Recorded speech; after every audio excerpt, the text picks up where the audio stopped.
Using references, 3D models, and tracing is not cheating. This is the second video in which I talk about the topic of whether using references, 3D models, and tracing is somehow cheating. My first video I made 4 months ago delved a little into the topic of using references and tracing, but let me make it clear. Using these techniques is not cheating, and I made it clear in my first video. I had a few comments come up on my TikTok discouraging my use of quote-unquote tracing and referencing the artwork of Kishimoto, the author of the popular shonen Naruto.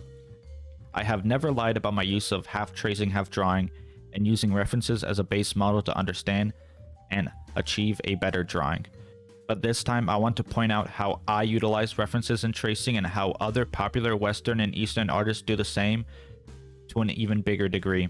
When I was drawing digitally, what I would do is find a reference image, download it into Autodesk Sketchbook, and resize it to the size I want. What I would do then is go over the measurements of both the facial features and anatomy to get a clearer picture and a base guideline on where to start. The reference image is on one layer and the markings are on a second layer.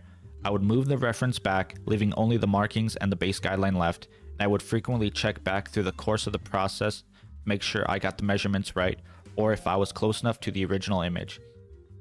Once I have enough understanding, I get rid of the image outright and solely focus on the reference on my monitor and the drawing itself. I do the same now that I switched over to traditional drawing. I print the image out in black and white and overlay a paper over the top of it on a $20 art skill light pad that I bought off eBay. I would then mark out the facial measurements and body shapes I struggle with. After the base sketch is done, I get rid of the reference, put the base sketch on the bottom, overlay a piece of paper on the top, and trace over my original sketch carefully, rendering it out line by line.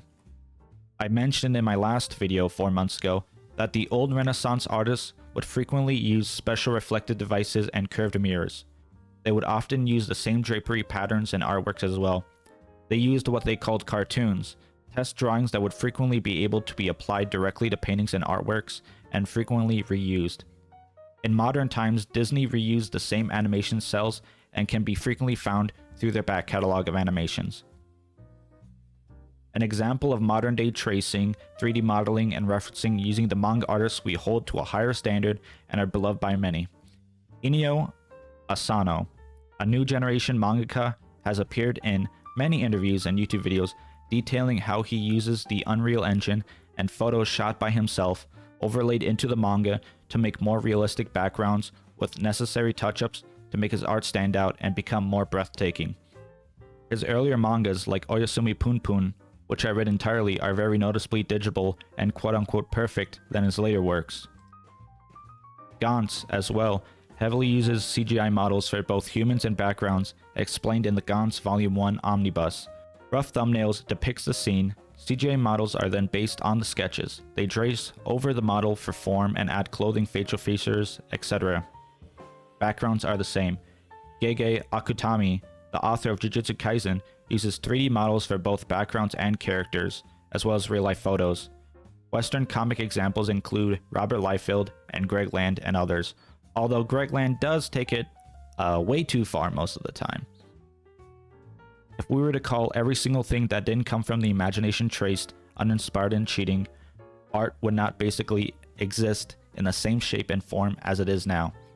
A whole animation style called rotoscoping, where you trace over the subject frame by frame, would not exist.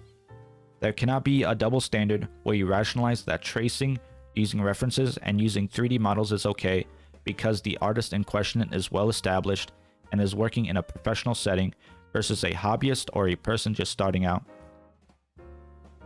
Now, there needs to be a clear distinction between someone who wholesale copies someone else's artwork and passes it off as their own, and someone who uses these tools to help them. I do not pass off these artworks as my original creations besides my drawings of them. The reference is in clear shot all throughout my videos. I give credit to the cosplayers and people that show up in my videos, as well as the artwork that shows up.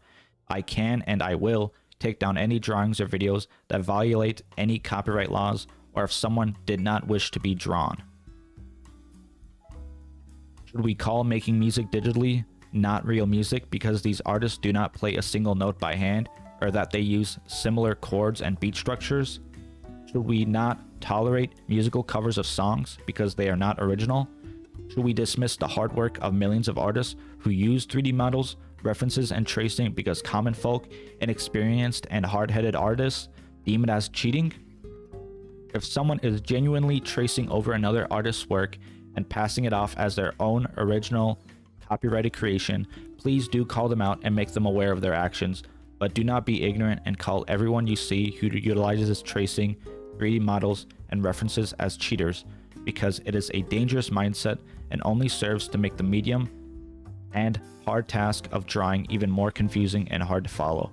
You may even come to realize that your favorite authors and artists that you hold near and dear to your heart utilize the same techniques that you deem cheating in order to make the best artwork possible. Thank you for watching. Thank you for listening. I wish everyone well on their own art journey. Have a great day.